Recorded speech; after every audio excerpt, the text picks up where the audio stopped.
আসসালামু আলাইকুম, সবাই কেমন আছেন? আশা করি আপনারা অনেক বেশি ভালো আছেন। আর আপনাদেরকে স্বাগত জানাচ্ছি আমাদের নতুন আরো একটা ভিডিওতে। শুভ সকাল সবাইকে।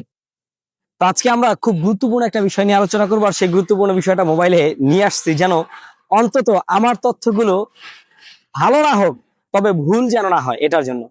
তো আজকে আমরা আলোচনা করব, যেহেতু আমার এই পেজে সবসময় মুরগি বিষয়ক আলোচনা হয়, আজকে মুরগির এমন একটা বিষয় নিয়ে আলোচনা করব যেটা আপনি আমি জানি না।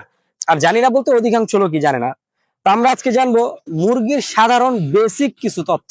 সেটা হচ্ছে, মুরগির বৈজ্ঞানিক একটা নাম আছে, যেটা আমরা মুরগি বাজার থেকে কিনি এবং খাই, হয়তো আবার এনে পালন করি, কিন্তু বৈজ্ঞানিক নামটা আমরা জানি না। মুরগির বৈজ্ঞানিক নাম হচ্ছে গ্লাস গ্লাস ডোমেস্টিক।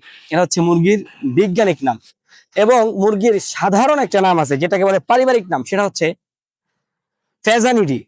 এটা হচ্ছে মুরগির পারিবারিক একটা নাম। আসলে বিষয়টা কেমন না যে আমরা এই নামগুলো জানি না। এবং সাধারণত একটা মুরগি, তাদের বয়সকাল হয় 10 বছর, তবে সেটা যত্ন এবং কোয়ালিটির উপরে নির্ভর করে। যেমন আপনি সোনালী মুরগি লালন পালন করলে 2 মাস বা তার ভিতরেই মুরগি জবাই হয়। শৌখিন মুরগিগুলো একটা লম্বা সময় মানুষ রাখে। এখন একটা মুরগির সাধারণত ওয়েট গুলা কিরকম থাকে? সাধারণত একটা মুরগির ওয়েট থাকে হচ্ছে আপনার 1 থেকে 5 কেজি সমপরিমাণ। এটা হচ্ছে মুরগির বেসিক এবং সাধারণ। মুরগির খাদ্য অভ্যাসের ভিতরে আপনি চাইলে মোটামুটি ওরা ধান, গম, ভুট্টা, পোকামাকড় ইত্যাদি সবকিছুই খায়। এক কথায় সর্বভোগ ওরা খেতে পারে মুরগি। এবং ডিম উৎপাদনের ক্ষমতার দিকে যদি আপনি যান, দেশি মুরগির দিকে আপনি যদি যান, তাহলে বছরে হয়তো বা 60 থেকে সর্বোচ্চ 100 ডিম পারে। অন্যান্য মুরগি 220 থেকে 280, কখনো কখনো এমনও কিছু মুরগি আছে যেগুলো 320 থেকে 350টাও ডিম পারে। এখন কথা হচ্ছে, মুরগির খোরাস, অর্থাৎ ডিমের যে একটা শক্ত পরিধান থাকে ডিমের মধ্যে, এইটার জন্য মুরগির পর্যাপ্ত পরিমাণে একটা ক্যালসিয়াম, প্রোটিন, ভিটামিন লাগে। এবং যেই কার্বনেট, অর্থাৎ আপনি যে ক্যালসিয়াম, প্রোটিন, ভিটামিনটা খাওয়ান, ওটার থেকে কার্বনেটের মাধ্যমে মুরগির ডিমের যে শক্ত যে জায়গাটা, এই শক্ত জায়গাটা হয়। আর শক্ত জায়গাটা হয় ওই কার্বনেটের মাধ্যমে।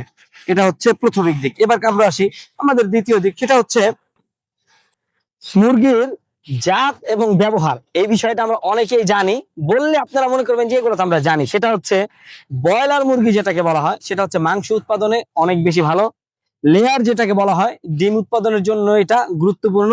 দেশি মুরগি সাধারণত ছোট আকারে হয়, এবং দেশি মুরগির মধ্যে অ্যান্টিবায়োটিকটা কম থাকে, এই জন্য এটা খেতেও সুস্বাদু, প্লাস এটা স্বাস্থ্যের জন্য অনেক বেশি ভালো। এবার কাশেন মুরগির গোশত খেলে উপকারিতা কি, এটা একটু জানি। সেটা হচ্ছে, ডিম প্রোটিন, ভিটামিন, মিনারেল সমৃদ্ধ, যেটা আপনি মুরগি থেকে পান। মাংস সহজ প্রচ্য এবং প্রোটিনের উৎস। অর্থনৈতিক সুবিধা হচ্ছে, আপনি যদি মুরগির খামার করেন, তাহলে এখান থেকেও আপনি চাইলে মোটামুটি একটা ভালো স্বাবলম্বী জায়গায় চলে যেতে পারবেন। জৈব সার, মুরগির বিষটা থেকে, মুরগির মল থেকে আপনি চাইলে সার উৎপাদন করে অন্যান্য আপনার রান্না বাড়া সহ আশেপাশে জায়গায় আপনি দিতে পারবেন। তার মানে মুরগির লালন পালনের সুবিধাই সুবিধা, অসুবিধাটা কম। এবং বিশেষ কিছু তথ্য আপনাদেরকে দিই, সেটা হচ্ছে যে সাধারণত মুরগির ডিম থেকে বাচ্চা বের হয় প্রায় 21 দিন। এবং আমরা আরেকটা জিনিস গ্রামগঞ্জে দেখি মুরগিতে, সেটা হচ্ছে মুরগির লড়াই, যেটা এই মুহূর্তে পৃথিবী জুড়ে নিষিদ্ধ, তারপরেও বিভিন্ন জায়গায় এটা হয়ে থাকে। এবং প্রতি বছর, এটা শুনলে অবাক হবেন, প্রতি বছর সারা পৃথিবীতে প্রায় আপনার 70 মিলিয়ন মুরগি জবাই হয়ে থাকে। অর্থাৎ মানুষ গোশত বা মাংস আহার করে থাকে।